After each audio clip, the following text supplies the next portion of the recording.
বাংলাদেশ রাষ্ট্রকে মেরামত করার প্রয়োজনীয়তা কেন দেখা দিয়েছে।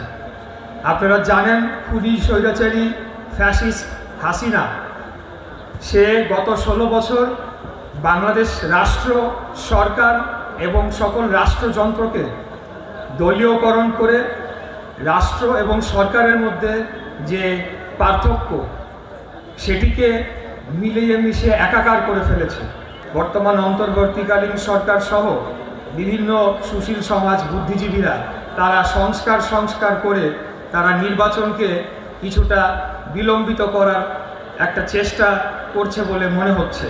অথচ আরও 2 থেকে 2.5 বছর আগেই আমাদের নেতা দেশনায়ক জনাব তারেক রহমান তিনি রাষ্ট্র মেরামতের প্রয়োজনীয়তা উপলব্ধি করেছিলেন এবং তখনই প্রায় 60টির অধিক রাজনৈতিক দলের সাথে আলাপ আলোচনার মাধ্যমে এই 31 দফার কর্মসূচি তখনই ঘোষণা করা হয়েছিল।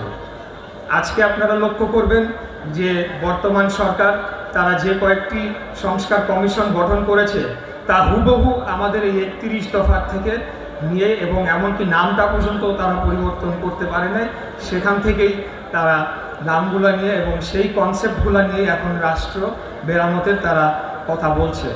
তো আমি বলতে চাই, বাংলাদেশ জাতীয়তাবাদী দল অত্যন্ত দূরদর্শী এবং রাষ্ট্র পরিচালনায় অভিজ্ঞ একটি রাজনৈতিক দল, যারা অতীতে বিভিন্ন সময় এই বাংলাদেশ রাষ্ট্রকে সংস্কার করেছে। আপনারা যদি রাষ্ট্র সংস্কারের কথা বলতেই চান তাহলে বাকশাল প্রথাকে বিলুপ্ত করে বাংলাদেশে বহুদলীয় গণতন্ত্র করেছিলেন আমাদের শহীদ রাষ্ট্রপতি জিয়াউর রহমান। সেটা ছিল একটা বড় সংস্কার এই বাংলাদেশের ইতিহাসে।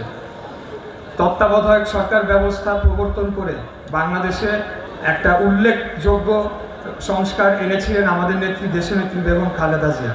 আজকে তাদেরই পথ অনুসরণ করে আমাদের নেতা দেশনায়ক জনাব তারেক রহমান 31 দফার রাষ্ট্র সংস্কারের এবং রাষ্ট্র মেরামতের কর্মসূচি দিয়েছেন, যার মাধ্যমে বাংলাদেশের সকল শ্রেণী পেশার মানুষের ভবিষ্যৎ এবং ভাগ্য উন্নয়নের একটি রূপরেখা দেওয়া হয়েছে।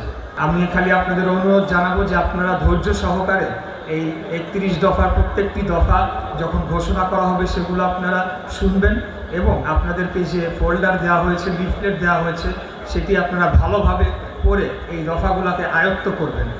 আগামী দিনে যে নির্বাচনটি হতে যাচ্ছে তার আগে আমাদের এই 31 দফাকে জনগণের ঘরে ঘরে দুয়ারে দুয়ারে পৌঁছে নিয়ে যেতে হবে এবং আমার বিশ্বাস জনগণ আমাদেরকে বিপুল ভোট দিয়ে জয়লাভ করিয়ে আগামীতে রাষ্ট্র ক্ষমতায় নিয়ে আসবে, যার মাধ্যমে আমরা বাংলাদেশ রাষ্ট্রকে খুনি হাসিনা যেভাবে ধ্বংস করে রেখে গিয়েছে সেখান থেকে উত্তরণ ঘটিয়ে আমরা একটি উন্নত সমৃদ্ধশালী রাষ্ট্র হিসেবে বাংলাদেশকে গড়ে তোলার লক্ষ্যে কাজ করে যাব।